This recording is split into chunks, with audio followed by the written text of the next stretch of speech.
After several violent incidents involving public buses this year, an employee of the Regional Transit Commission tells Fox 5 he needs more security, and he's demanding change after situations like this, a standoff on a bus that ended with the suspect biting part of an officer's ear off.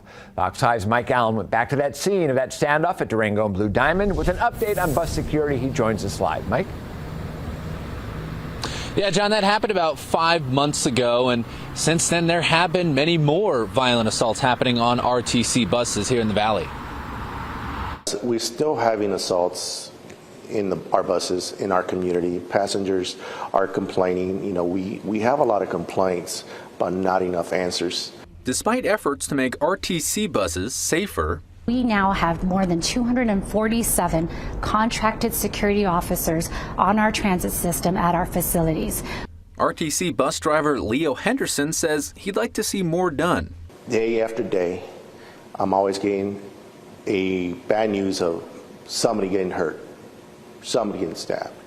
RTC Deputy CEO Angela Castro pointed to statistics that show a 12% decrease in incidents reported on buses this year, despite a 21% increase in passenger volume. One incident, though, is one too many, and we are always working on ways that we can improve safety on and around our system.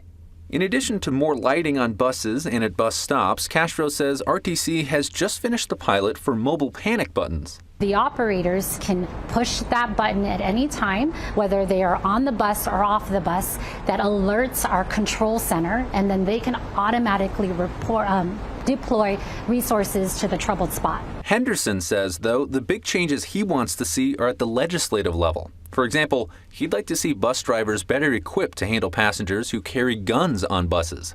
And I figure the drivers should have something like that too as well, in the name of safety, public safety. Another change Henderson says he would like to see is a measure that would prevent repeat offenders from getting on buses again. That would prevent people accused of things like what we saw 5 months ago here at this bus stop from ever getting on an RTC bus again to wreak the same kind of havoc. He says right now there's no measure in place to stop that from happening. Reporting live tonight, Mike Allen, Fox 5 News, local Las Vegas. The RTC says there have been 400 lights installed at bus stops to help make people safer in and around the buses, with 1,200 more planned to be installed.